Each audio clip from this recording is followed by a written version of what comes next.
Texas is known for many things, most notably being the football capital of the world. To make it as a football player in the state of Texas means that you are talented and driven towards the next level. Darrent Williams was both, not only for what he did on the field, but for what he did in the community. In the heart of gangland Fort Worth, Texas, lies a pivotal battleground called Carter Park. It was for this war zone where a young kid named Darrent Williams emerged and became a star for the Denver Broncos. The people who know him best would call him D-Will.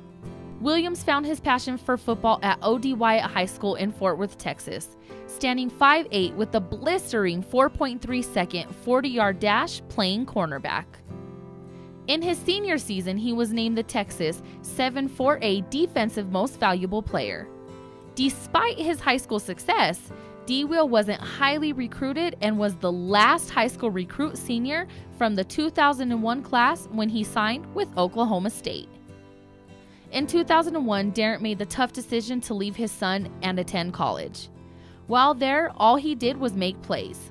Fakes a handoff, drops back to pass, has time, throws it deep down the near side, and the pass is intercepted! Intercepted by Darrent Williams, up the near sideline to the 50, back toward the middle to the 40. He's trying to go across the field. He turns the corner to the 40, to the 35, to the 30, 25, 20, 15, 10, 5, pistols firing! Touchdown, Darrent Williams! With the 56th overall pick in the 2005 NFL Draft, the Denver Broncos selected Oklahoma State cornerback Darrent Williams. You know, I saw his highlight tapes from Oklahoma State, and I thought he was a great athlete. You know, he returned a couple punts. And at the time I said, not only does this guy serve the role as a corner, but they really need a return guy. So I thought that would be more of his primary role. In fact, at the time I said, well, he probably is too small to play corner in the league. He'll be more of a return guy, but he proved us all wrong. He played both. So I looked at him as a dynamic athlete as soon as he was drafted. When he first came in the locker room, like any veteran, I mean, you look these guys up and down, and you hope that they would be able to help the team, but we were not all sure. I definitely wasn't sure, but I knew when he walked in, he had a certain type of swagger that was different from Carl Payman and Dominic Foxworth, but eventually we would see where that swagger would actually lead Darrent Williams. You're too short to play corner in the NFL. You're not big enough to play in this league. And I'm sure he had a chip on his shoulder because of that. So when you look at a Darrent Williams and you see what he had to overcome physically to play in the league, you root for him. He's easy to root for. Williams was taken in the second round, and without having a first-round pick that year, he was the Broncos' first selection in the 2005 draft.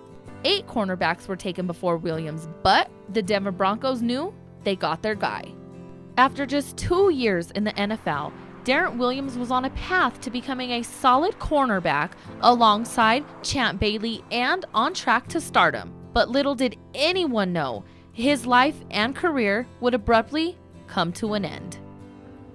2007, that was a happy moment but sad moment at the same time. And I was injured, I had knee surgery. I could only watch from the skybox as, you know, we didn't make the playoffs. The Broncos, of course, lost a game. Had they won, they'd have been in the postseason. So there's a lot of misery in the air, and we had hosted the show the night before, and it was all gloom and doom about the team. Then I got a call at about 6:30 in the morning, and I was working with Reggie Rivers at the time. He was working with us at Channel 4, and it was my news director who said, hey, here's what happened. Reggie Rivers is at the hospital doing a live report. We need you to come in as soon as possible. So the news was so jarring and so out of left field that it didn't really process until I drove to the station. And as you drive to Channel 4, you go down Spear Boulevard and you're driving southeast on Spear, and you turn on 11th. You turn right next to where it happened. I mean, it's right there. That's where I drive by every single time. And not a day goes by where I don't drive by that spot on 11th and Spear that I remember what happened to Darrent Williams. Our special teams coach, Thomas McGahee, called me. It's about 5:45 in the morning, and it's on the eve of when I'm supposed to get married. And I remember the words that he said. He was like, Nick, we lost him. And I said, well, we lost who? Who are you talking about? And he said, Darrent. I'm just like, well, what do you mean we lost him? Where'd he go? I mean, we can find him, you know, let's call around. He was like, no, you don't understand. We lost him. And it still didn't register at that time. It's early in the morning. I'm trying to think, well, what does he mean we lost him?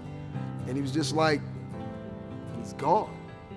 I'm like gone, Dad? And he was like, yeah. And I'm thinking like, what happened?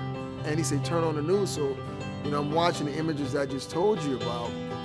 And I mean, I was just taken back by that. I was like, no, that it can't be possible. I just saw him, hours ago. This can't be happening. Tell me I'm in a horrible dream. That went from, hey, Broncos are superheroes. These guys are super athletes. They're human beings. And we saw firsthand that they are human beings, and they can die right in front of you. They can die tragically.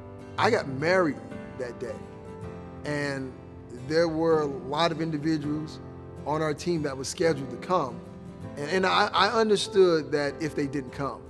And I received a phone call from another one of my teammates, a young guy, Hamza Abdullah.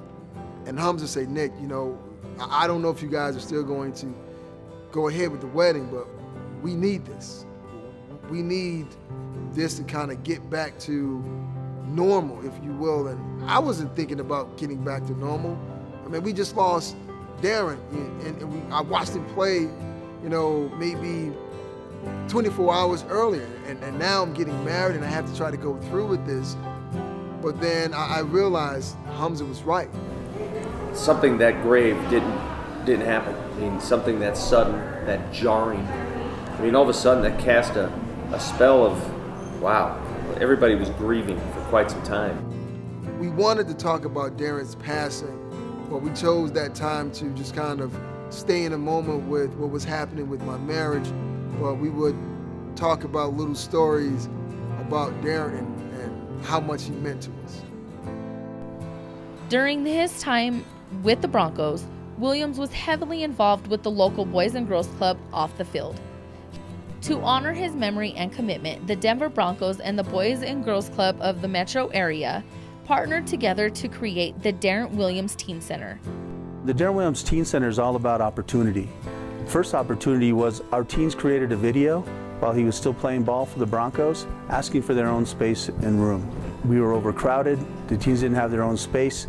Being able to have teen conversations, quality teen programs in their own space is huge. They're getting a chance to travel out of the neighborhood, they're winning scholarships, and they're really becoming exceptional adults. Construction started a week after Williams' death. A 7-foot bronze statue of D. Will stands outside of the center, establishing his legacy forever. At 24, Williams was the exception to the rule and set the standard for the respect he carried towards the media. His attitude and answers allowed journalists to approach him freely. If things are going good or if things are going bad, they're civil, they're honest, and they're open. Those are the kind of guys and kind of athletes you always want to interview, no matter what. If you're coming off a bad game, tell us why you had a bad game. If you're coming off a great game, we want to hear that as well.